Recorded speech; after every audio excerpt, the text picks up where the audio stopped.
দেখুন 2011 সালে মমতা বন্দ্যোপাধ্যায় ক্ষমতায় আসার পর পশ্চিমবাংলার মানুষ যেভাবে মুসলিম তোষণ দেখেছে, তাতে উনি মুসলমান কমিউনিটিদেরকে শিক্ষা দীক্ষা দেখ বা চাকরি দিক সেটা কোনো ফ্যাক্টর করে না। উনি ইমাম ভাতা দিচ্ছেন, উনি মাদ্রাসাতে টাকা দিচ্ছেন, বিভিন্ন জায়গাতে মাথায় কাপড় দিয়ে হিজাব পরে উনি আপাশে যে বিভিন্ন জায়গায় ইফতার করে বেড়াচ্ছেন, উনি মঞ্চে দাঁড়িয়ে লা ইলাহা ইল্লাল্লাহ বলছেন।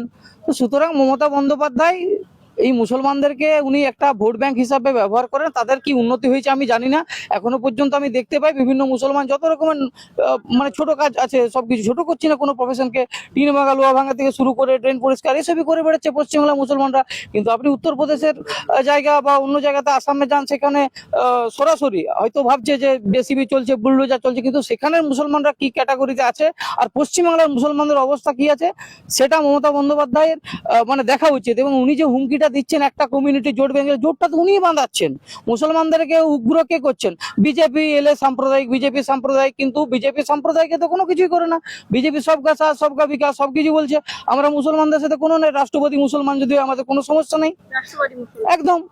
আমরা এপিজে আব্দুল কালামের নামে মসজিদ করুক, কোনো আমাদের আপত্তি নেই। আমি নিচে গিয়ে বলছি আমি সেই মসজিদে গিয়ে দান করবো, সেখানে ইট যদি লাগে আমি দেবো, কিন্তু যদি বাবরের নামে মসজিদ হয় সেখানে দান করবো। আমরা তো বিরোধিতা করবি সক্রিয়ভাবে, মুসলমানদের সাথে কোনো সমস্যা নেই। কিন্তু যে ব্যক্তিগুলো ভারতবর্ষে খেয়ে ভারতের বিরোধিতা করবে তাদের সাথে সমস্যা আছে, সিম্পল কথা। আর মমতা বন্দ্যোপাধ্যায় সেই উস্কানি দিচ্ছে মুসলমানদেরকে একটা মানে দুধেল গাই, উনি তো বলেছেন দুধেল গাই, তো যে গরু দুধ দেয় তার তো গুঁতো খাবে। সুতরাং হিন্দুদের আমাদের তো আর দুধেল গায়ের গুঁতো খাবো না। মমতা বন্দ্যোপাধ্যায় ভোট নেন, ওনাদেরকে ব্যবহার করেন ভোটের স্বার্থে।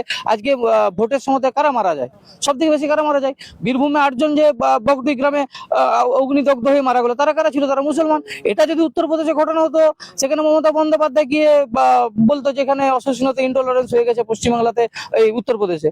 সুতরাং পশ্চিমবাংলাতে 8 জন মুসলমান রয়েছেন কন্টিনিউ, সিপিএম বিজেপি তৃণমূল যে কোনো জায়গাতে দেখবেন মুসলমানরা মরছে, মুসলমানরাই মরছে। তো এই রাজনীতি মুসলমানদেরকে নিয়ে চলছে।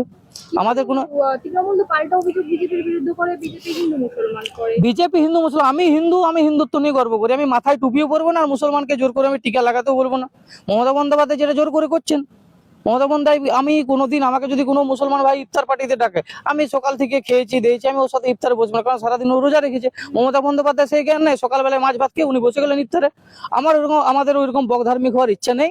আমরা যেটা বলি, আমি হিন্দু নিয়ে থাকবো, আপনি মুসলমান নিয়ে থাকুন, আপনি নামাজ পড়ুন মসজিদে গিয়ে, কোনো আপত্তি নেই। আমি মন্দিরে গিয়ে আমি বলবো না যে আমার মন্দিরে এসে পর আপনি বসুন। তো মমতা বন্দ্যোপাধ্যায় সে রাজনীতি করছে। অতিরিক্ত ধর্মনিরপেক্ষতা যারা দেখায় তারাই প্রকৃতপক্ষে সাম্প্রদায়িক, আমরা সাম্প্রদায়িক নেই। যাদের নাম বাদ দিল তাদের মধ্যে অনেকেই জীবিত, কিন্তু বলছে মৃত। এই অভিযোগ মমতা ব্যানার্জি তুললেন এবং রীতিমতো বললেন আমি ভূত এনেছি স্টেজে। দেখুন, কিছু ক্ষেত্রে কাগজপত্র যদি গোলমাল থাকে, সে যদি সাবমিট না করতে পারে, নাম তার বাদ দেয়নি, ডিলিট করে দেয়নি, তাকে কাগজপত্র প্রয়োজনে জমা করতে হবে। এবং নির্বাচন কমিশন বলেছে তো, ইলেকশনের যদি নমিনেশন হবে তার আগের দিন পর্যন্ত তারা নাম সংশোধন করতে পারে। ভোটার কার্ড তো আর নাগরিকত্বর অধিকার নয়, তার কাছে আধার কার্ড আছে, সে ডকুমেন্টস আছে। পরে ভোট ইলেকশন পরে হয়তো সে এই ভোটটা হয়তো ভোট দিতে পারবে না, কিন্তু ইলেকশনের পরেও তো ওনার ভোটার কার্ড, উনি কাগজপত্র জমা করে, উনি যদি কোনো বাংলাদেশি হয়ে থাকে হিন্দু, সে যদি আসে, তাকে তো বলেছে সিএ অ্যাপ্লাই করতে, সে সিএ অ্যাপ্লাই করবে। সিএ অ্যাপ্লাই করার পর ভারত সরকার নাগরিকত্ব দেবে, তারপর উনি ভোট দেবেন। 2026-এ যদি ভোট না দিতে পারে, 2027 সালে পঞ্চায়েত ভোট আছে, আবার ভোট দেবে 28 সালে। বিজেপি চক্রান্ত করছে, এতগুলো ভোটার বাতিল করে ক্ষমতায় আসতে চাইছে, আমাকে কোনোভাবে হারাতে পারছে না বলে। দেখুন, চক্রান্ত কোনো কিছু নয়, মানুষ দেশের স্বার্থে এসআইআর হতেই পারে। বৈধ করা অবৈধ করা সেটা তো আপনি বাংলাদেশিদেরকে, অনুপ্রবেশকারীদেরকে ঢুকিয়ে এখানে হিন্দু বানিয়ে তাদের ভোটার কার্ডে নাম তুলবেন, 2 নম্বরই করবেন। সুতরাং আমাদের দেশের জন্য দেশের স্বার্থে যদি লাইনে দাঁড়াতে হয় আমরা দাঁড়াবো, আমরা প্রয়োজনীয় কাগজপত্র দেবো। এরপর কে নাগরিককে অনুপ্রবেশকারী সেটা হয়ে যাবে, একদম ক্লিয়ার হয়ে যাবে মানুষের সামনে। শাসক দলের অভিযোগ যে এটা এসআর এর নাম করে এনআরসি হচ্ছে, কি বলবেন? যদি হয়ে থাকে এসআর এর নাম করে এনআরসি, তো আমি বলবো বেশ হয়েছে, কারণ পশ্চিমবাংলাটা কোনো ধর্মশালা নয়। দিনের দিন বাংলাদেশি অনুপ্রবেশকারীরা এখানে প্রবেশ করে বিভিন্ন সরকারি সুযোগ সুবিধা নেবে এবং ক্রিমিনাল অ্যাক্টিভিটি পশ্চিমবাংলার বুকে করবে, সেটা আমরা চাই না।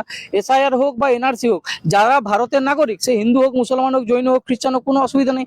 যারা অনুপ্রবেশকারী তাদের সমস্যা আছে। এবং এটাও বলা হয়েছে সিএ, যদি কোনো বাংলাদেশি বা পাকিস্তানি বা হিন্দু আপনার আফগানিস্তানি, যদি কোনো হিন্দু, বৌদ্ধ, খ্রিস্টান, জৈন যদি ভারতবর্ষে যদি আসে, সেই সব রাষ্ট্র থেকে ধর্মীয় উৎপীড়নের কারণে, তাদেরকে তো নাগরিকত্ব দেওয়া হবে। যদি কোনো বাংলাদেশ থেকে কোনো হিন্দু এসেই থাকে, সেক্ষেত্রে ও তো নাগরিকত্ব পাবে, তার তো ভয়ের কোনো কারণ নেই। কিন্তু যদি কোনো অনুপ্রবেশকারী হয়, ইসলামিক কান্ট্রি থেকে যদি কোনো মুসলমান ভেগে আসে, সেক্ষেত্রে তাকে নাগরিকত্ব দেওয়া হবে না।